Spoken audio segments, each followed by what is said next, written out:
Hello, today we're going to look at posting events for the Calgary Ski Club on Meetup. So to start with, we'll wander off to meetup.com, and from there we'll go and we'll log in. If you haven't signed up, then you'll go through the steps on that, but for today we're going to assume you've already gone through that. So we're going to enter our login information and hope that we entered in the right password, which we did. Excellent. And from here, we're going to wander off to our Calgary Ski Club group, and so this is going to send us off here. If you haven't joined already, then you'll wander off to meetup.com/YYC Ski Club, and you'll get a little blue button over here that says Join Now. So from here, with our main entry point, we're going to schedule a new meetup. So you can choose to do the hot link over here, but it doesn't give you very many fields. So instead we'll go off to Group Tools and schedule a new meetup. So to start an event, we'll wander off to our main fields. We'll start with the title. So for example, we might want to ski Twin Lake Road. We'll select a date for it. Say November 28th seems like a good day. For the snow, set a start time, kind of departure, and then when we might end, so kind of 4 in the afternoon seems like a good time. And we can leave a note in the description itself. Be aware that we're in the mountains, and so we might not be able to make it back at a time that they would appreciate, so we have to be flexible. We can also select a place that we're interested in skiing. So we can go on Find a Place, and Edworthy Park is a good kind of start location for our departure point. We could use the trailhead itself, but it's likely best to just stick with the carpool location. Maybe only do the trailhead if that's where you're going to meet everybody. We can then enter in how to find us. So for example, Erica drives a white Nissan Versa, small car, and my cell phone information in case they need it on the day of. So at this point we have our giant description, and so we can be adding in our standard description for our event. So this is an awesome road track set, parks, you should come.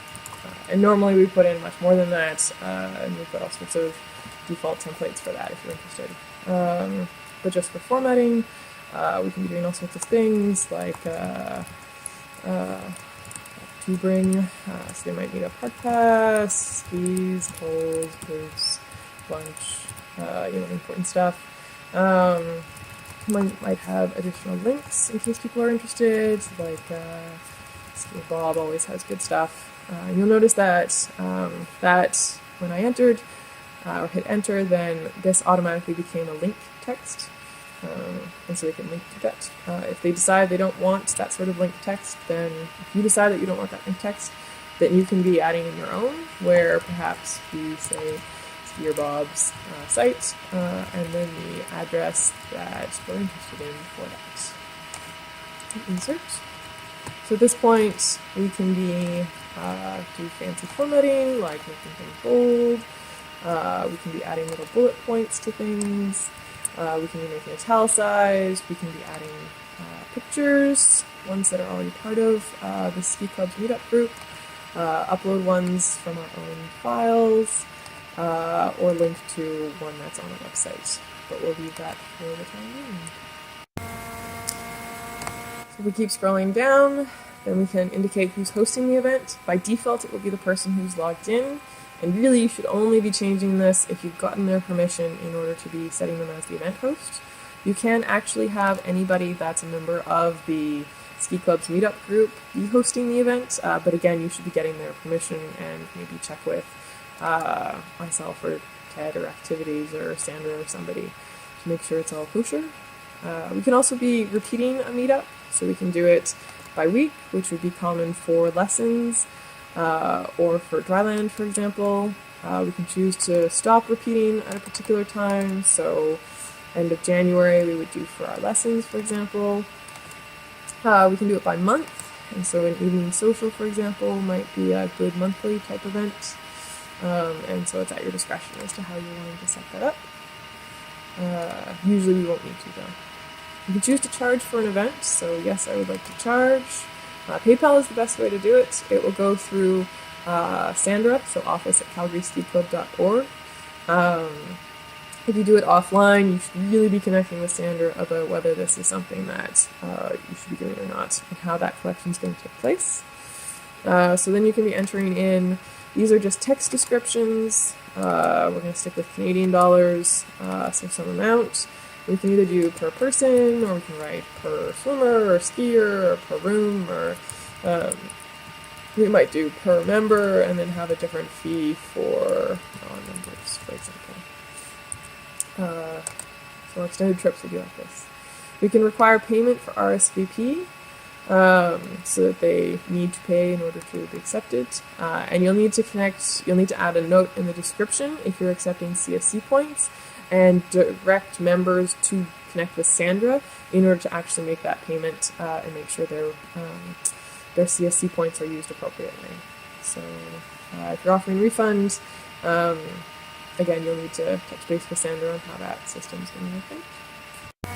What we're going to be interested in now is the RSVP settings. And so commonly we've never said that there's an attendee limit unless the extended trips and we've got a bus size, but if you do end up having too many people signing up, then you can be limiting it to kind of 8 or 15 or whatever number you're most comfortable with.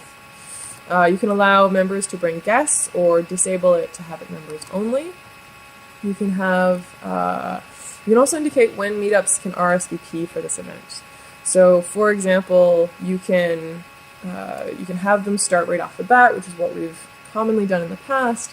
Or if you're finding that people are signing up way in advance and then forgetting that they've signed up and then having to cancel last minute if they not make it because they completely forgot, then maybe something more reasonable would be saying 2 weeks beforehand or something. You can then also change when they can RSVP until, and what we've commonly done is a day or two beforehand, just to give us, the trip leaders, a little bit of a heads up as to how many to expect. Or alternatively, we can just say when the meetup starts. And so back in the day, it used to be that you'd have an event calendar go out in the fall, and then it would just be a matter of who actually showed up at the parking lot. And if nobody showed up, then you just go on your own or whatever. And if people showed up, then you have a really very good time. So it's up to you as to what you're most comfortable with, whether you want to know in advance how many people are showing up, and so do that the night before, or a couple days before, or for the day of itself. Lastly, in this part I quite like, is the questions. The common one that I put in is, do you have a car? If so, are you willing to drive? And how many whiskeys can you take? Just so it gives me an idea as to how many drivers we have, and whether we're going to have enough. So I find it particularly helpful, but you can be adding in additional questions like, what's your favorite après ski? Or whatever other question that you would like, and continue to add, or just choose to only ask the questions that you're interested in. At this point, you can either save it as a draft so that you can continue editing it until you're comfortable and happy with it, or you can schedule the meetup right away. And so you can choose to schedule this now, or you can cancel if you decide you don't want to actually do the event. When we go off to schedule it, we will get this lovely pop-up that will give us the option of announcing the meetup right off the bat. Or we can choose to not announce it now. What this will do is it will send an email out to anybody that's interested in receiving emails for new meetup event announcements. And so for the time being, I'm just going to say now. So we now have our meetup event and in all of its glory. So we've got our description. On the right-hand side, you'll notice we'll see everybody who's going. At the bottom, we've got a little conversation. We can leave notes like, this is awesome, weather looks good for tomorrow, can't wait, or whatever interesting comment we might want to ask. People might ask questions there, that's a common spot for it. Some of these buttons at the top are for event hosters only, so you guys, and some of them are for everybody. So editing is for event hosts, and so we can go back to that giant edit form. You can choose to cancel an event, so you can cancel and delete it from the calendar, or you can just cancel it, and this will just draw little lines through it and not let people sign up anymore. And this will let people know that, yes, indeed, we had planned on doing it, but it's no longer taking place. We can make it a feature event, and so this will have it bumped to the top of the list on the main page. And so the event, the extended trips, will commonly be features until they're full. We might copy an existing event so that we can be updating details on it and then make a new one of it. So if we go to Marine Lake Road a couple of times, for example, we might copy it and then change the date. Otherwise, everybody will see that they can print it as a ticket, which might be helpful for extended trips, to export it, tell a friend on social media. We can also be changing our RSVP so that we're not going or we're adding a couple of friends. Our tools menu is just for event hosts. This allows us to edit who's actually signed up, and this will be helpful at the end of an event so that we can update who's actually attended or not, and if they brought additional guests. And this will be helpful for Sandra so that she can see who exactly actually made it to the actual event. So then we also can see what the answers were from those questions. Now it's only been me and I didn't answer the question. And so there's nothing there, but for the other attendees, then they will have question answers there. We can print the attendee list if we're interested, and we can have fancy formatting for that, or you can just scratch down on a piece of paper if you're wanting to know who to expect. You can download it as an Excel sheet. We generally don't print name tags, or you can email the attendees directly. And this is helpful if you're wanting to email them something that's more private. So for example, if there's been a location change or something has come up that is reason to cause it to cancel, for example. So at that point, we have our event. So yeah.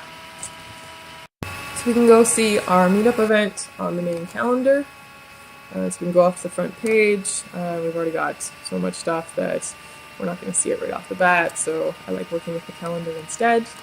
And so we click through to the calendar, and we scroll down, and I think I said it was November 28th, and we can see our event being listed there.